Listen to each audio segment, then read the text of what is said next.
experience, but we know they are filled with skill and talent. 15 minutes or less.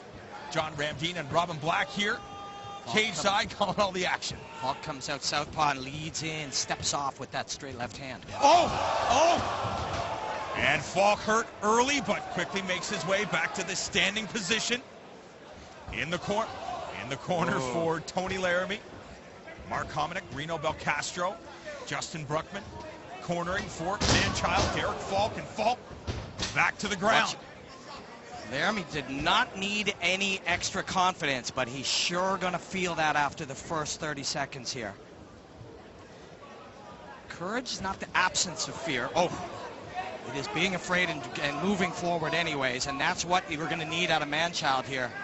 Falk getting lit up early here, as you can feel Laramie starting to find his groove, finding his angles. Derek is thinking. You can see him thinking. Going back to his bread and butter, gets the takedown. Laramie trying to lock in that triangle choke. And then some hammer fists by Falk. Could he be in trouble here, looking to pass? He's got the triangle. Some hammer fists. That's a good idea.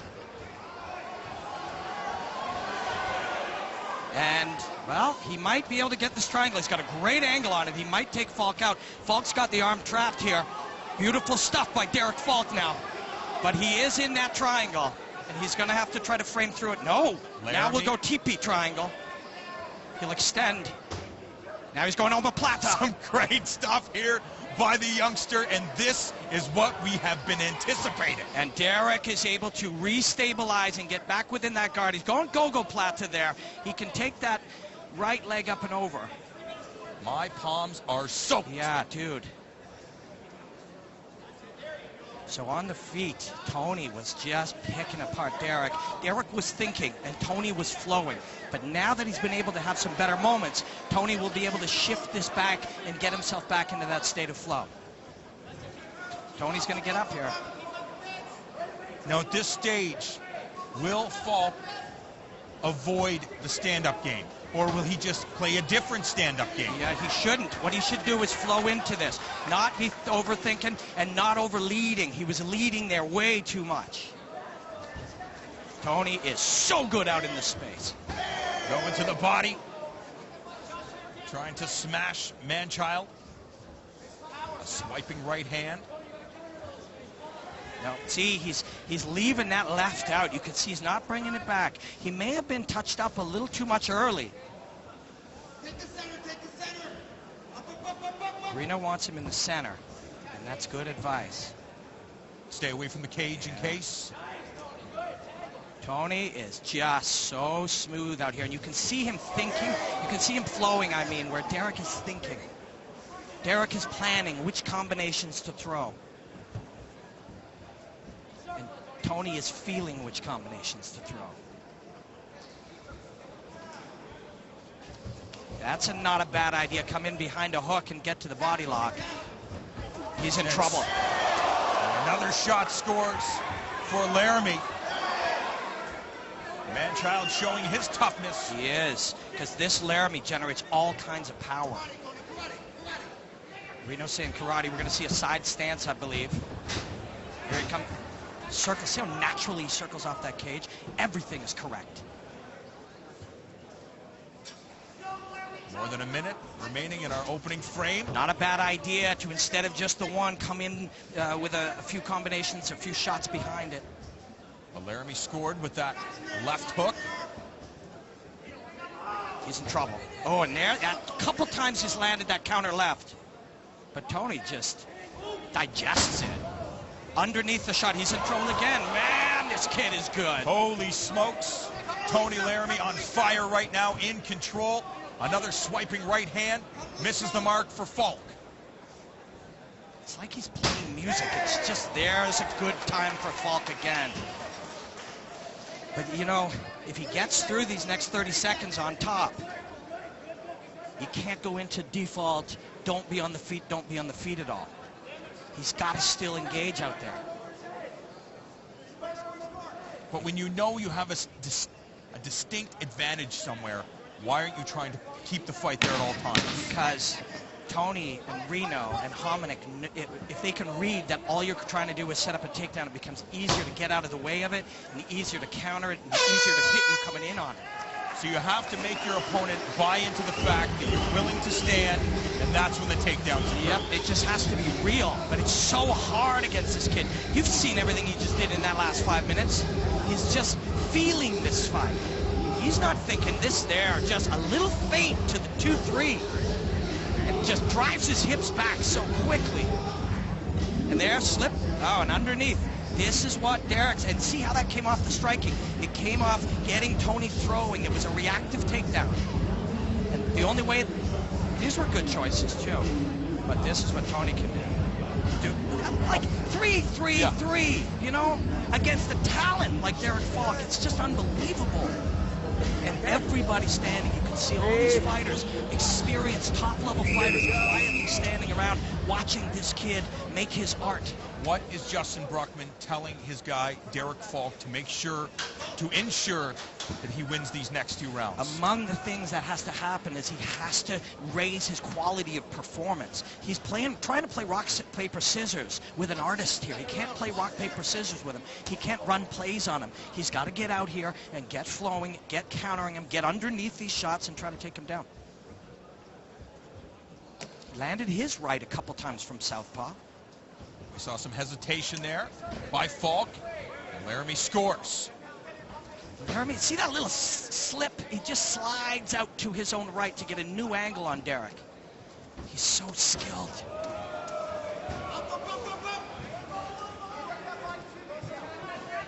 You know, it's the skills, it's the techniques, it's how he puts them together, but it's his quality of performance. How well he's able to express all of these skills. How naturally he does it. And he's beating Falk just with that. You're asking Tony to fake low, go high. Tony, throw. Oh, that's the right. He's countered him a few times with it. If he turned his hip a little smoother, he could hurt him. But then you see him thinking, and the second he starts to think, Tony starts to fire. At this level, it's all about what's going on inside the head. Oh, that's another left hand and shot to the body for Laramie. There, oh, Falk is a tough kid, but man, he is taking a lot, and he's taking more right now. That one to the liver has got to hurt. Laramie constantly crushing the body. An outstanding strategy for the youngster. He's just reading so naturally everything that Derek is showing him. Derek now feels like everything has to be a big one. See Tony, there's a counter by Derek. You can see Tony now just manipulating the space, and Derek now once we get to the point where we feel like we need that takedown, Tony's going to see that coming from a mile away. It's a tough place to be for Derek Falk right now. A perfectly placed punch can change that as Falk wobbled. Oh, he countered with the right again. Tony does get hit, man. It's because he's so committed to firing. And we saw Tony Laramie shaking out his hands right there. I wonder if he injured his hand. He generates so much force, and it's so smooth, fluid. I don't want him headhunting. You can hear such great coaches, these two. Derek has taken a lot here, but he's still in here doing his thing. I'm very interested to know about the right hand of Tony Laramie.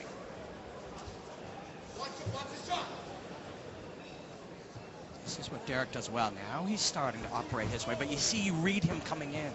And if we're reading it, you know Tony's reading it.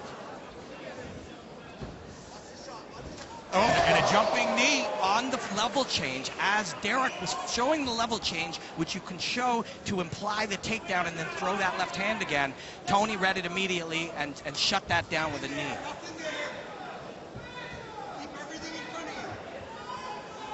Again, Robin, Laramie has been very conservative with that right hand over the last minute or two. He has.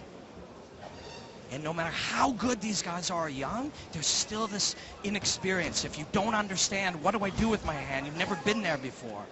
I was in Albuquerque Cups once and chatting with him. He broke his hand 4 times. So now he knows what it feels like. He knows what he can do with it. You're young, you're 18 years old in pro fight number 2, no matter how good you are, if there's a novel experience like a broken bone, it can throw you off.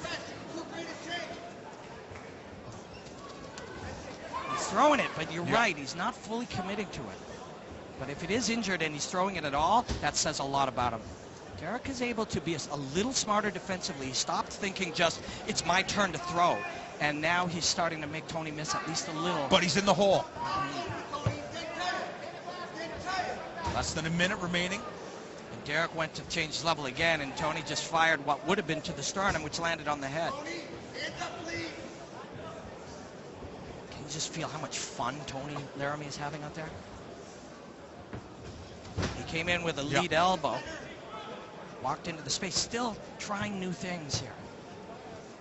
And he introduced it, now he's offering it again. So all of these things is going to confuse, and Derek's used to being the guy that is leading and confusing and writing new things for you to deal with. New programs for you to have to assess, and he's not familiar with being the guy that's being done to him. I like that. Well, Falk will stay in this fight unless Tony takes him out, and one of them takes each other out in the next 10 seconds, and they'll have another round to try to figure it out. No, sir. 2 rounds in the books. Tremendous action. 2 inexperienced fighters that look like seasoned veterans. But the story has to be about Tony Laramie.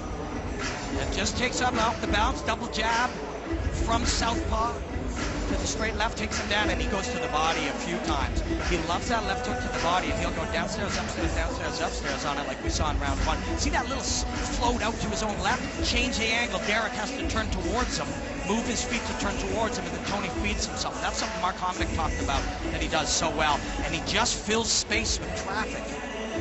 As you're backing up, and he's overloading your defensive systems. Shot hard, right? Hard shot. Reno Belcastro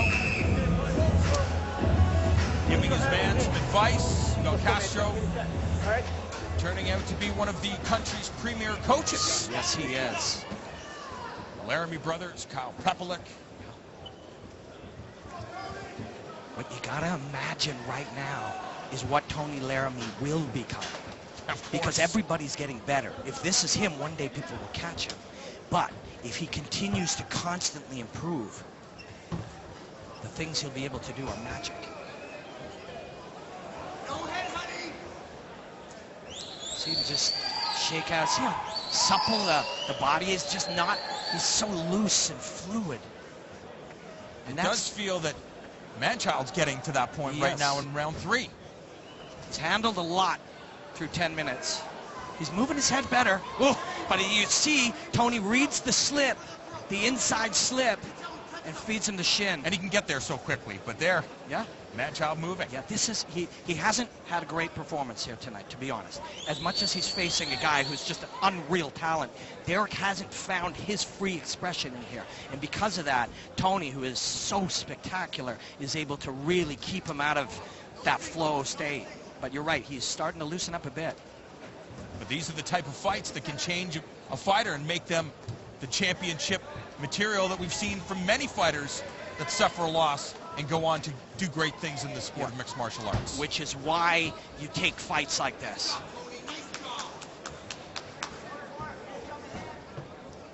Because if you don't, you put it off. Okay, we'll fight him after 8 or 9 fights. I'll be better. So will he. And now he's going to throw a kick if he dips down there one more time. And Laramie's like he likes to get punched. Yeah. You know what I mean? He feels alive. The live poke there. Accidental. He's never stationary.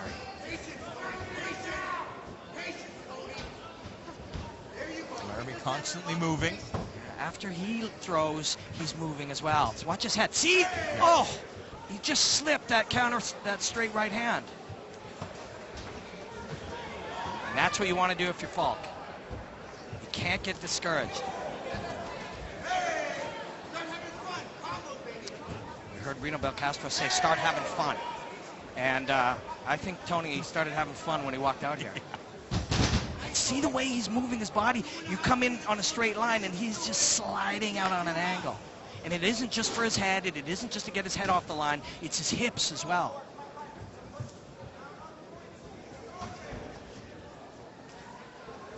Oh, and a little head fake to wind up the uppercut.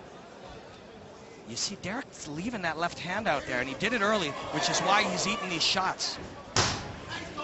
But he's not giving up, and that's another reason why these types of fights, you find out so much about yourself. And if he doesn't win this fight, if Derek doesn't come back and win it, he knows that he possesses the ability to deal with this kind of adversity and not go away.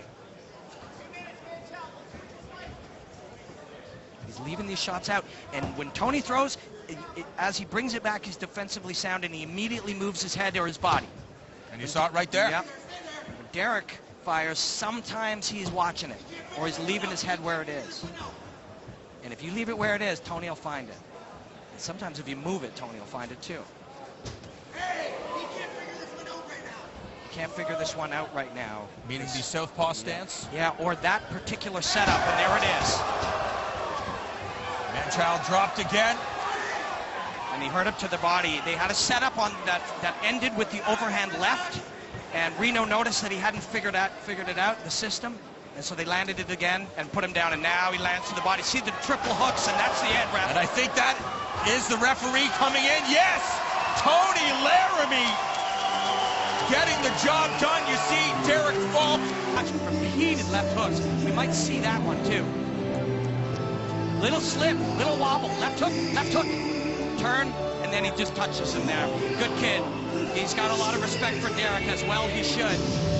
And Tony Laramie's dad shouting behind us, saying, I told you. Yeah. Well, both of these fighters just got better. Look at this kid. A star on the rise, Tony Laramie. He owes it to this skills to take it as far as he can possibly go. And I don't just mean winning fights. I mean getting better and better and better. So we can see something very special. We're already seeing it. But imagine what he's going to be as he keeps growing. And we're going to send it back up to Patrick Lono for the official decision from this 125-pound battle. Ladies and gentlemen, the fight is stopped at 3 minutes, 48 seconds of round number 3 for the winner by TKO. Mesdames, Messieurs, le combat est arrêté à 3 minutes 48 secondes du 3e round en faveur du gagnant par TKO, Tony Laramie.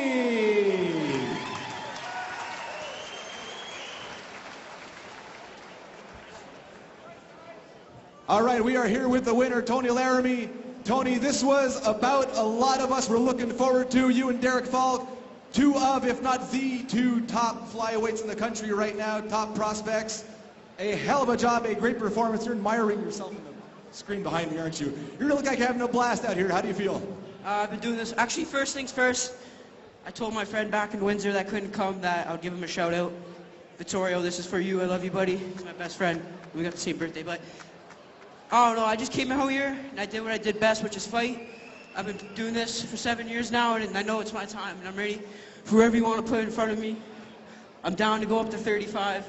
And also I'd like to thank my sponsors, IBEW, Liuna, Fitbull, MRI, Street Fighter, I don't know how to say it, Penalty Box, Windcrete, Takedown, and I'd like to give a huge shout out to my dad, because without him driving me anywhere like that, I would have never been where I am today, that's for sure. And how do you say that? What? And I'd like to give a big shout out to another guy back in Windsor who does a lot of publicity for us, Kobe Corner, Mitch K. And thank you all for coming out. I don't know if One more thing. So you turned 18.